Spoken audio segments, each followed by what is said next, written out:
be able to call you up. You have 2 minutes and then the hook comes out and drags you off the microphone. Other than that, you're good to go. Here we go. Lenny Anderson, followed by Peter Tim. Good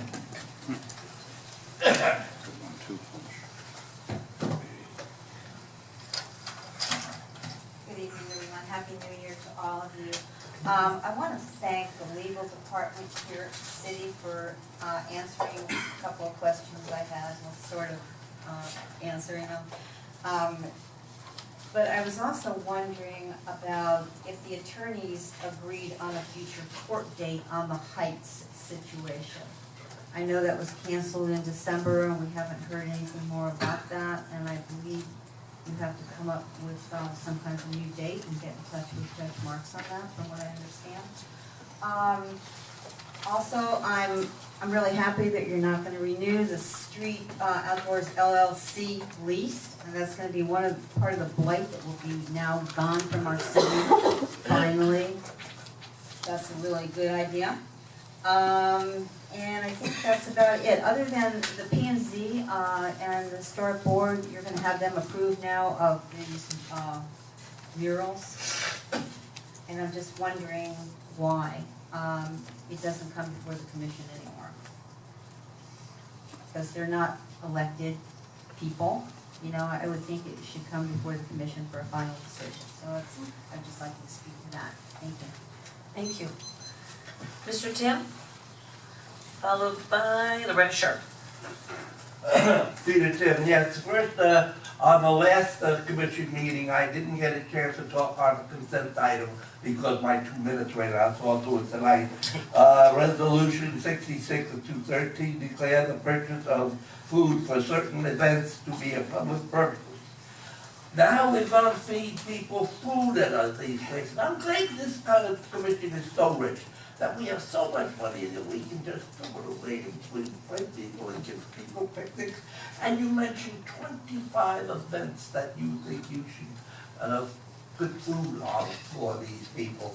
I disagree with that. We're poor. We don't have it. We've never done it. Why start now? But of course, that's only me, so it doesn't make any difference. Consent tonight, Resolution A on the Street Outdoor LLC. It says that on the back of there was no cost, so it was okay. Now I found out it was one of the things that you discussed before the meeting tonight. Please say that to me.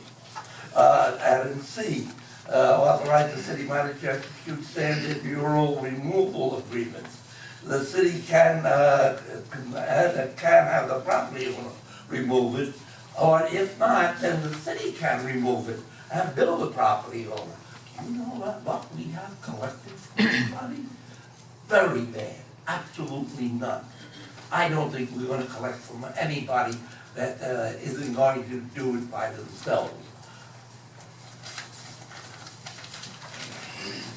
I'm not going to get through all of these.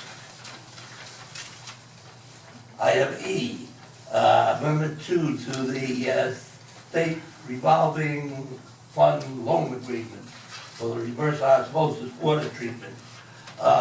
We must now pay $433,859. It doesn't really explain why we have to pay that. The following item, same thing, State Revolving Loan Fund. Total loan $6,579,700. We must pay $216,000 plus every 6 months until to the year 2031, and believe it or not, I got them all. Thank you, sir. Loretta Sharp. Loretta Sharp, followed by Yolanda Vasquez. Happy New Year to you all. Thank you. I want to speak about something, a presentation that was made here on Bryant Park and on the golf course. You gotta be careful. You're giving away your waterfront. And no town gives away their waterfront. The mangroves on the golf course was planted. The county was going to trim them. Warren Newell stood at this podium, which was right there, and said, I will put $50,000 in the bank, and I will make sure those mangroves never get above 6 feet. Because once they get above 6 feet, then you got a problem with taking care of them. So please, please, do not give away your waterfront. Don't let it happen in Bryant Park. Make them plant the grass. And I will go to every neighborhood association, which is Bryant Park and South Palm Park, and I will tell them, if you let them plant in front of your property, mangroves, you will lose your view, you will give up your waterfront. Thank you. Thank you. Yolanda Vasquez, do you want me to read this, or are you coming? Okay. Followed by Roseanne Malacates.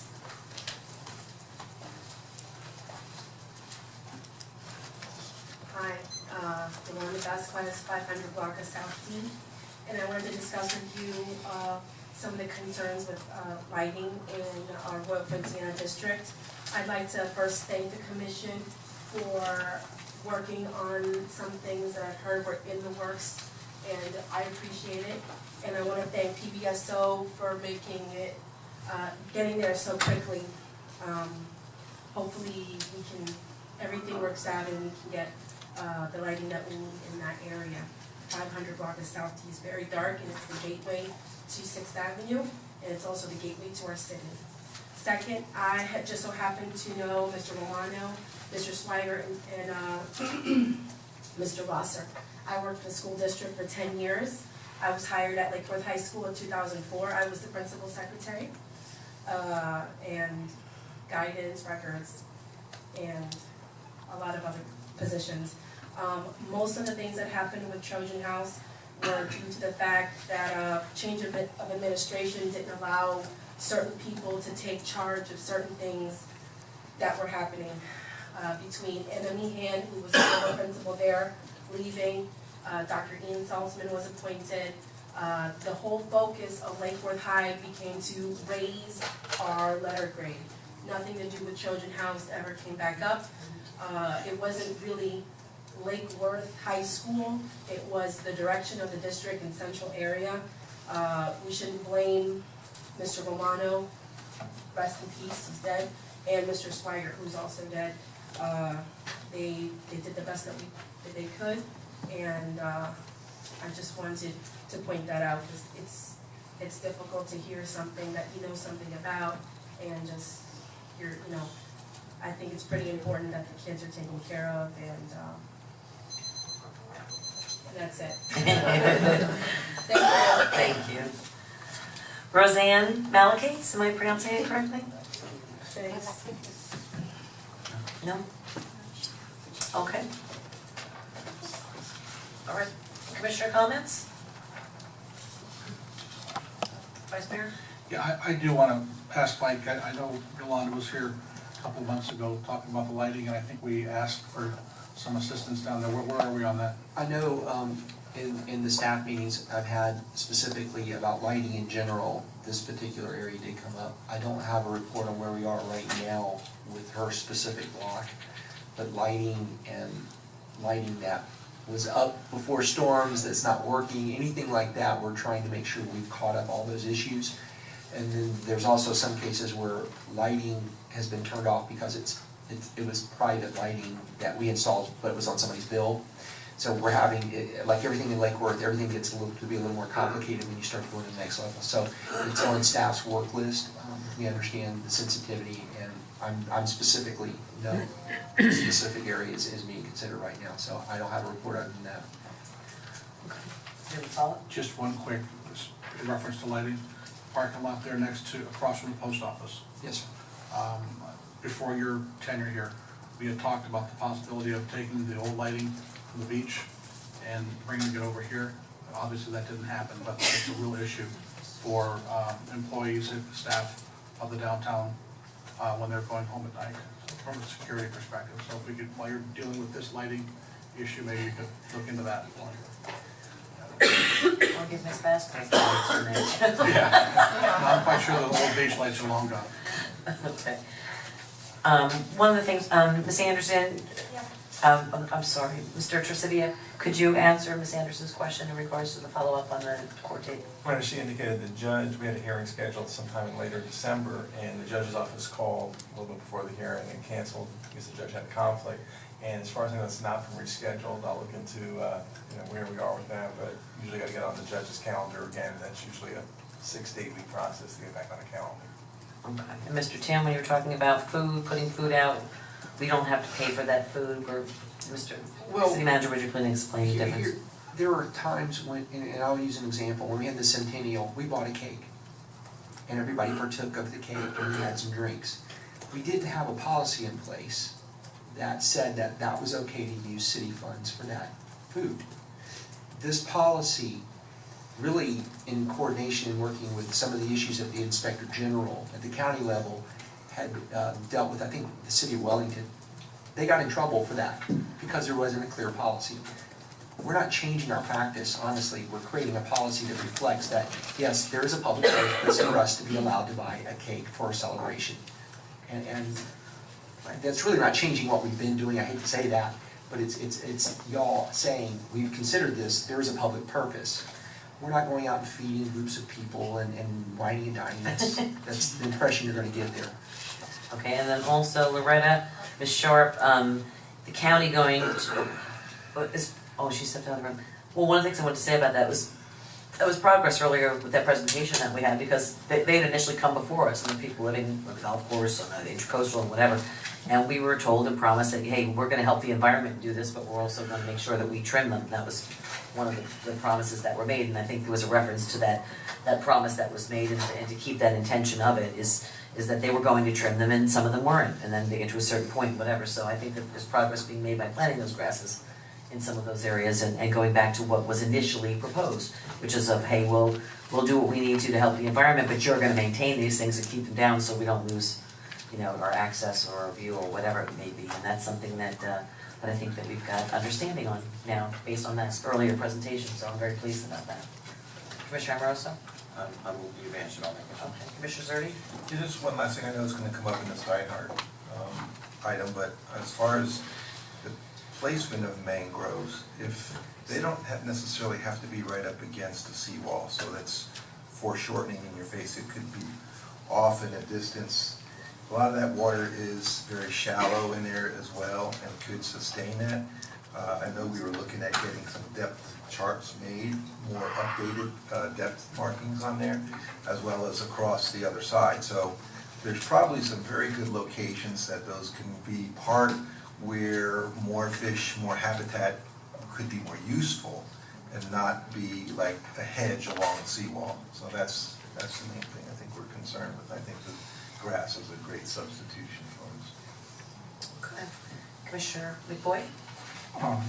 Again, I would point out that two things. One, sure, Mr. Robbins or Carmen, if he's still here, can comment on, but normally mangroves are a shoreline thing, less something out in the middle of the open water. And I did make an effort when it came up before to make sure that Herman's concerns about the views were brought to attention here. I feel equally strongly that I have to point out that of the group of people who came out for that, the vast majority of them were very much in favor of mangroves and as much as possible, and were willing to give up a certain amount of view. So as we go these discussions, I think most people would be aware that most people who have an interest in mangroves are quite aware that seagrasses do different things, or spartina does different things than mangrove does. The benefits are not quite the same. So I'd like to bring that up.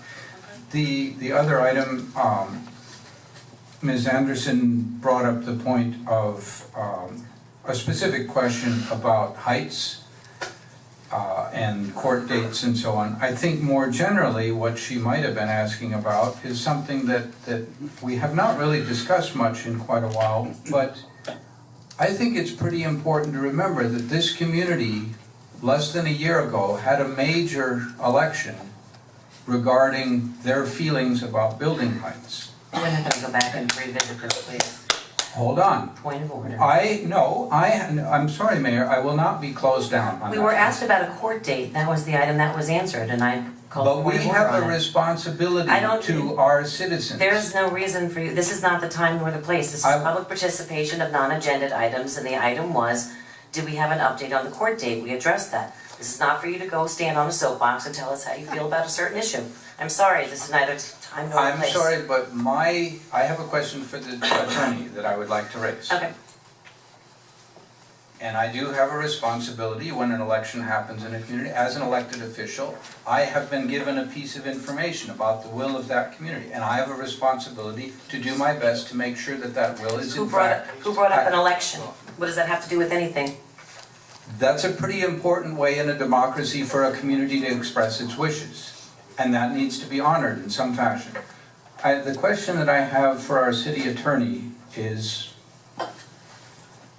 at the time or within a few months after that election, a concern was raised that there's a state law that says if, and I forget the details, but you can fill us in, that basically made it difficult for us to use the information that was provided by that election and directly take action regarding building rights. City Attorney, before you answer that, do we not have a court case pending regarding this item?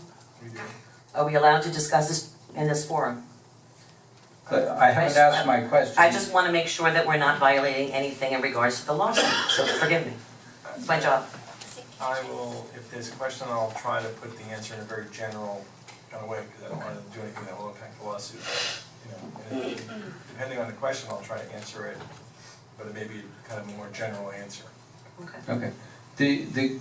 My understanding of the state law was that it prevented us as a commission from directly acting on the information that was provided by that referendum, that it would be a conflict with the state law.